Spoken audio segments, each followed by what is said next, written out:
दिल्ली विद्युत नियामक आयोग चेयरमैन की नियुक्ति को दिल्ली सरकार ने असंवैधानिक बताया है। दिल्ली की ऊर्जा मंत्री अतिशी ने कहा कि सुप्रीम कोर्ट की अवमानना लोकतंत्र की हत्या को सुप्रीम कोर्ट में चुनौती देंगे।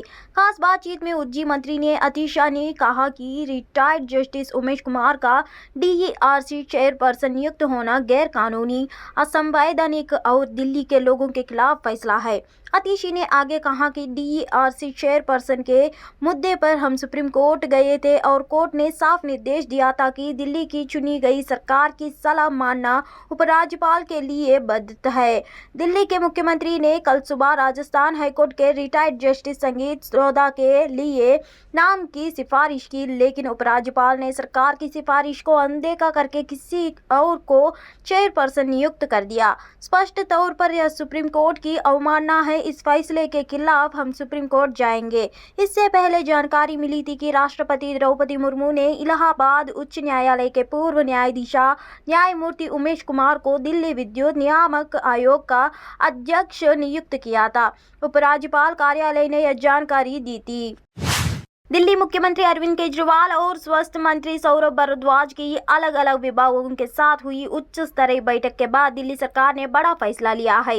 इस फैसला के मुताबिक जल्द ही आप सरकार द्वारा राजधानी के बाजारों में कारोबार को बढ़ावा देने के लिए नया मास्टर प्लान तैयार किया है। अब मास्टर प्लान के तहत ही दिल्ली के बाजारों में क्लाउड किचन योजना पर अमल करने की तैयारियां है। विभागीय जानकारी के मुताबिक आने वाले कुछ ही सप्ताह में दिल्ली सरकार द्वारा क्लाउड किचन योजना शुरू की जाएगी। इस योजना पर अमल से राजधानी के करीब 4 लाख लोगों को सीधा लाभ पहुंचेगी। इस योजना की मदद से व्यापार शुरू करने वाले किसी भी व्यक्ति द्वारा एक ही पोर्टल पर जाकर अलग अलग विभागों के लिए लाइसेंस को लेकर आवेदन किया जा सकेगा, जबकि इसके पहले अनेक विभागों का चक्कर काटना पड़ता था।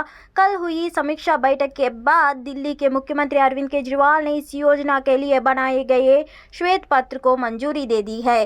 दिल्ली सरकार के विभागों के साथ हुई बैठक में एक महत्वपूर्ण फैसला लिया गया, जिसमें राजधानी के 5 प्रमुख बाजार इकाई बावली, लाजपत नगर, सरोजनी नगर, कीर्ति बावली और कीर्ति नगर, कमल नगर जैसे चर्चित बाजारों को रिडेवलप करते हुए और उन्हें विश्व स्तरीय पहचान दिलाने के लिए भी कार्य किया जाएगा। दिल्ली के प्रमुख बाजारों में अधिकांश एनसीडी क्षेत्र के दायरे में आते हैं, जिसके लिए इन बाजारों के रीडेवलपमेंट के कार्य के लिए एनसीडी को कार्यकारी एजेंसी नियुक्त किया जाएगा। इसके अलावा 26 नॉन कॉन्फर्मिंग इंडस्ट्रियल क्षेत्र को नियमित करने की तरफ भी कदम उठाए जाएंगे। दिल्ली के मांडवाली इलाके में गुरुवार को शनि मंदिर में बाहर अवैध रैली को तोड़ने पहुंची टीम को स्थानीय लोगों के विरोध का सामना करना पड़ा। अतिक्रमण विरोधी प्रशासन की टीम के लोगों ने जबरदस्त विरोध किया। स्थानीय लोगों ने पुलिस प्रशासन के खिलाफ जमकर नारेबाजी की। इस दौरान स्थानीय पुलिस के साथ पैरामिलिट्री फोर्स सुरक्षा में तैनात थे। मौके पर बीजेपी के स्थानीय पार्षद रवि नेगा भी मौजूद थे। मांडवाली में अतिक्रमण विरोधी दस्ता द्वारा मंदिर का ग्रिल हटाने की कार्रवाई का लोगों ने जमकर विरोध किया। इस दौरान सुरक्षा बलों के जवानों और महिलाओं के बीच धक्का मुक्की भी हुई है। बताया जा रहा है कि महिलाओं ने कार्रवाई का हटकर विरोध किया। महिलाओं ने पुलिस कर्मियों पर मारपीट करने का आरोप लगाया है। महिलाओं का आरोप है कि पुलिस कर्मियों ने महिलाओं के कपड़े तक भी फाड़ दिया। दूसरी तरफ महिलाओं के विरोध के बावजूद प्रशासनिक दस्ते में मंदिर के ग्रिल को हटा दिया है। इस बीच नाराज महिलाओं ने डंडे और फावड़े आदि लेकर पुलिस की तरफ आगे बढ़ी थी, लेकिन पुलिस ने भीड़ को मौके से हटा दिया है। अतिक्रमण विरोधी कार्रवाई के खिलाफ जुटी महिलाओं में से एक महिला ने कहा कि प्रशासनिक दस्ते ने किसी की शिकायत से आधार पर यह कार्रवाई की है। महिलाओं का कहना कि यहाँ किसी भी स्तर पर कोई अतिक्रमण नहीं है।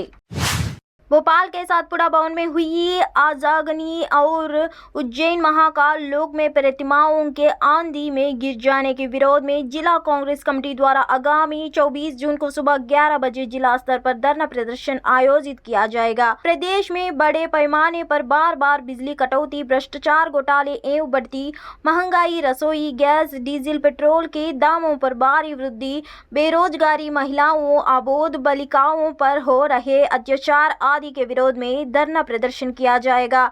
इससे पहले कांग्रेस ने जबलपुर से अपने विजय संकल्प अभियान का श्री गणेश किया। कांग्रेस महासचिव प्रियंका गांधी ने गहरीघाट में नर्मदा पूजन किया। साथ ही कांग्रेस के लिए मध्य प्रदेश में जीत की प्रार्थना की।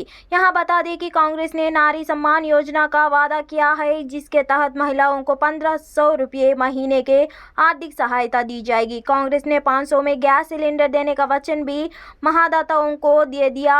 100 यूनिट तक बिजली का बिल माफ और 200 यूनिट तक का बिल हाफ, यह भी कांग्रेस के वचन पत्र में शामिल है। किसान कर्ज माफी और कर्मचारियों के लिए ओल्ड फैशन स्कीम का भी कांग्रेस ने ऐलान कर दिया।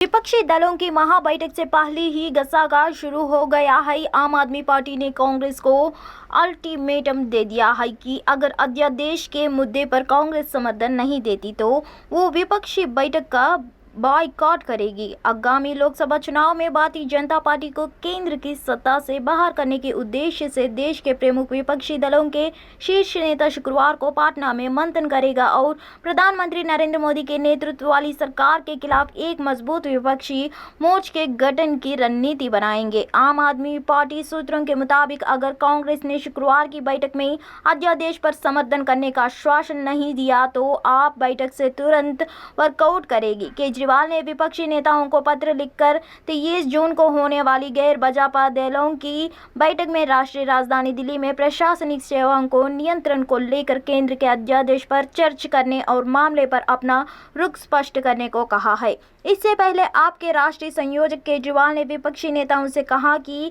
वे इसे दिल्ली केंद्रित समस्या के तौर पर नहीं सोचे और दावा किया कि यदि विरोध नहीं किया गया तो भारतीय जनता पार्टी के नेतृत्व वाला केंद्र अन्य राज्यों के लिए भी इसी तरह का अध्यादेश ला सकता है।